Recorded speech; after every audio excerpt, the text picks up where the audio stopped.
మనతో బీఆర్ఎస్ నేత రామ్మోహన్ గారు ఉన్నారు. రామ్మోహన్ గారితో మాట్లాడదాం. రామ్మోహన్ గారు, గుడ్ ఆఫ్టర్నూన్ అండి. గుడ్ ఆఫ్టర్నూన్ అండి, నమస్తే. రామ్మోహన్ గారు, దశాబ్దపు కళ, కొన్ని దశాబ్దాల కళ, 60 సంవత్సరాలకు పైగా దశాబ్దాల కళ మనం సాధించుకుని తెలంగాణ రాష్ట్రం సాధించుకుని దశాబ్దం అయిపోయింది. ఈ దశాబ్దంలో తెలంగాణ ఎంతవరకు అభివృద్ధి చెందిందంటే మీరేం చెప్తారు?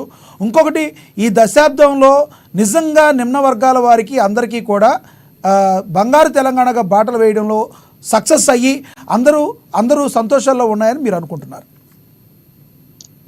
అందరికీ ప్యానెల్లో పెద్దలందరికీ నమస్కారం అండి. ఖచ్చితంగా గడిచిన తెలంగాణ ఉద్యమాలు 7 దశాబ్దాలుగా చూసినట్టయితే తెలంగాణ సాధించే దిశగా ఎవరు కూడా సక్సెస్ కాలేకపోయారు.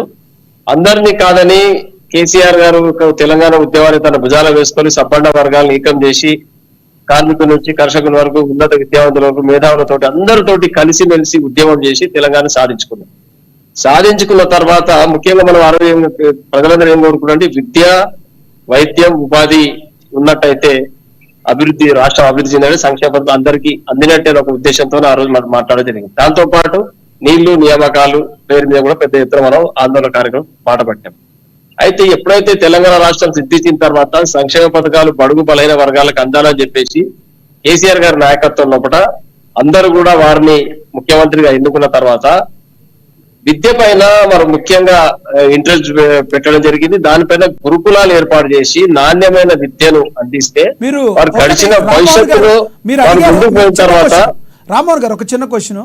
విద్యని మీరే అన్నారు, మెయిన్ ముఖ్యంగా తెలంగాణ వచ్చిన తర్వాత మీరు అన్నట్టు విద్య మీద ఫోకస్ చేసే విషయంలో గాను KG to PG ఉచిత విద్య ఇస్తామని మన కేసీఆర్ గారు చెప్పడం జరిగింది, వాగ్దానం చేయడం కూడా జరిగింది. నిజంగా తెలంగాణలో KG to PG విద్య పూర్తిగా ఉచితంగా ఈ 10 సంవత్సరాల పాటు అమలైందా? దాంట్లో పూర్తి స్థాయిలో సక్సెస్ కావడానికి ప్రయత్నం జరిగింది. 90% అంతిమ లక్ష్యాన్ని చేరుకోవడం ప్రయత్నంలో 90% పూర్తిగా చేరుకోవడం జరిగింది. ఎందుకంటే ప్రత్యేకంగా మైనారిటీ వర్గాలకు, నిమ్న వర్గాలకు, దళిత వర్గాలకు, ST వర్గాలకు అందరూ కూడా సపరేట్ గురుకులాలు ఏర్పాటు చేసి వాళ్ళకు మంచి భోజనాలు అందించి, పౌష్టికారం అందించి, మంచి అధ్యాపకులను పెట్టి ఉన్నతమైన నాణ్యతమైన విద్య అందించడానికి ప్రయత్నం చేసిరు. ఇప్పుడు మనం చూసినట్టయితే అక్కడ అన్ని గురుకులాల రాష్ట్రాలు కల్పిస్తారు. తెలంగాణ రాష్ట్రం సాధించుకోక ముందుకు రామ్మోహన్ గారు ఏదో అడుగుతున్నారు, కంప్లీట్ చేయండి. తెలంగాణ రాష్ట్రంలో క్వశ్చన్ అడుగుతున్నారు, సమాధానం ఆయన ఏం అడగరు, కంటిన్యూ చేయరు. క్వశ్చన్ అడుగుతున్నారు, మీరు సమాధానం చెప్పండి. రామ్మోహన్ గారు అడగండి. నేను ఒక యూనివర్సిటీ ప్రొఫెసర్, తెలంగాణ ఉన్నత విద్యా మండలిలో కూడా పనిచేసిన. ఒక విషయం, ఇప్పుడు మనం ఆనెస్ట్ ఒప్పుకోవడంలో తప్పలేదు. ఇప్పుడు మీరు గురుకులాలు పెట్టారు, అవన్నీ కొంత సక్సెస్ అయినాయి, ఓకే. కానీ గురుకులాలు మొత్తం మండలానికి ఒక గురుకులం కాదు, అటువంటి పాఠశాలలో 10th ప్రతి మండలానికి ఒక 5-6 స్కూల్స్ ఉన్నాయి. మొత్తం ప్రతి గ్రామానికి ఒక స్కూల్ ఉన్నది. ఇప్పటికి కూడా మీరు కేంద్రం కానీ రాష్ట్ర ప్రభుత్వం యొక్క రిపోర్ట్ తీసుకొని ఏదైతే ప్రాథమిక వైద్యాలు మీరు ఏదైతే చెప్తున్నారో ఇప్పటికి కూడా తెలంగాణ చాలా రాష్ట్రాల కన్నా వెనుకబడి ఉన్నది. మీరు రిపోర్ట్ తెప్పించవచ్చు, నా మాట మీద మీకు నమ్మాల్సిన అవసరం లేదు. రెండవది ఏంటంటే, మేము చూసినాం గురుకులాలు ఒకటే కాదు, గురుకులాల్లో ఒక 5% నుంచి 10% విద్యార్థులు కూడా చదువు. మొత్తం విద్యార్థులు 100 మంది విద్యార్థులు స్కూల్కి పోయే విద్యార్థులు ఉంటే 5% మాత్రమే గురుకులాలు ఉంటాయి. 95% ప్రజలు, 95% ప్రజలు అంటే ఇక్కడ విద్యార్థులు, 95% విద్యార్థులకు నైపుణ్యమైన, ఇప్పటికి కూడా ఈ కాంగ్రెస్ ప్రభుత్వం కూడా ఏం చేస్తుందో నాకు తెలియదు, ఇప్పటికి కూడా నైపుణ్యమైన విద్య అన్నది ఇప్పటికి కూడా ఈ గ్రామీణ విద్యార్థులకు దూరంగానే ఉన్నది. లెక్కలు కానీ చాలా విషయాల్లో వెనుకబడి ఉన్నది. రిపోర్ట్స్ చదువుకొని తెలుసుకోండి. ఓకే, రామ్మోహన్ గారు కంటిన్యూ ప్లీజ్. ఇంకొకటి అనేది, KG to PG ఉచిత విద్య అన్నాడు, ఇవ్వలేదు ఎక్కడ కూడా. చేయలేదు, అదే పెద్ద రిపోర్ట్. ఇప్పుడు ఓకే, ఒక విషయం ఇప్పుడు మీరే చెప్పినారు, అక్కడక్కడ గురుకులాలు పెట్టిరు, ప్రయత్నం జరిగింది, పర్వాలేదు, మీరే చెప్తా ఉన్నారు.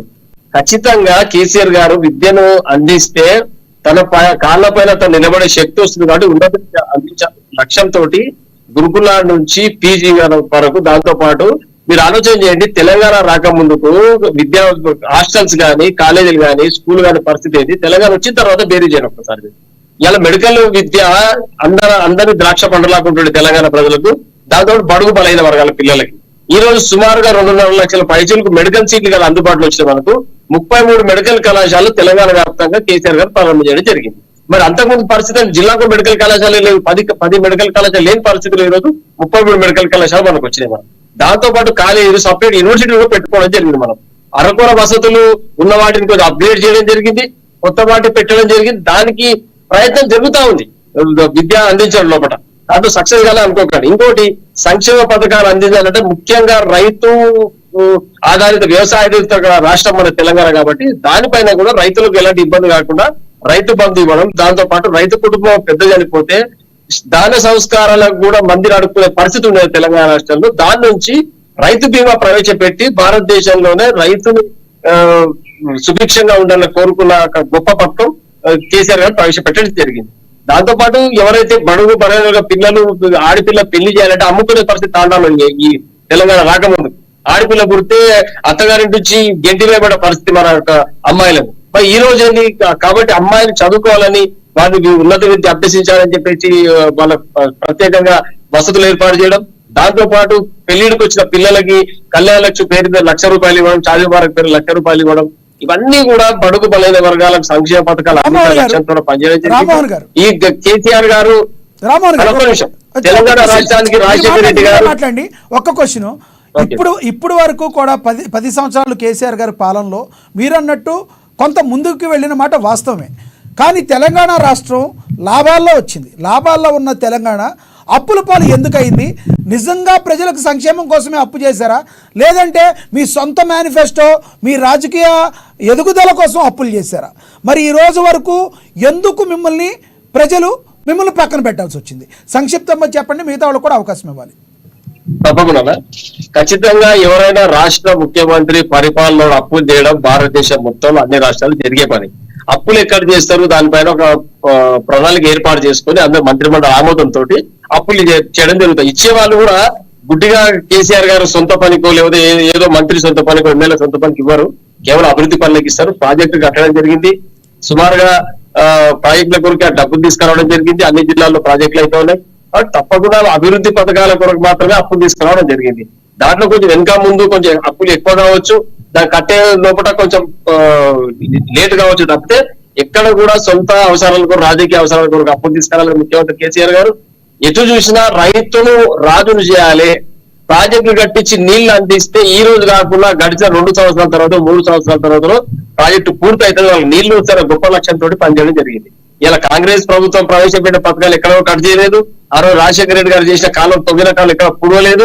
ఆ కాలం అనుసంధానిస్తూ ఇంకా 2 కాలువలు ఎక్కువ తవ్వడం, మళ్ళీ దాని ప్రాజెక్టు నిర్మాణం చేయడం జరిగింది. ఆ ప్రాజెక్టు 2 సంవత్సరాలతో ప్రాజెక్టు కొన్ని పూర్తి కాలేకపోయి ఒకవేళ 10 సంవత్సరాల్లో అనుకున్న ప్రాజెక్టు పూర్తి అయితే ఈ రోజు రైతు పంటలకు నీళ్లు అందేవి, రైతులు సుభిక్షంగా ఉండేటోళ్ళు. ఈ చిన్న మీరు అన్నది ఈ రోజు ఎందుకు పక్కకు పెట్టి ఎన్ని పనులు చేసినా కానీ కేవలం 1.202% తో మాత్రమే ఓటు షేర్ తో మాత్రమే కాంగ్రెస్ పార్టీ అధికారంలోకి వచ్చింది.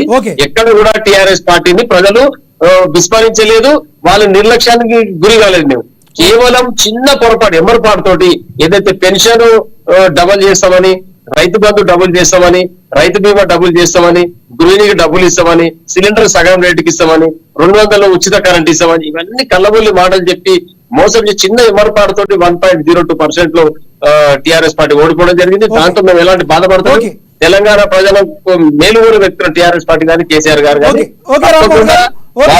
మీతో మళ్ళీ మాట్లాడతాను.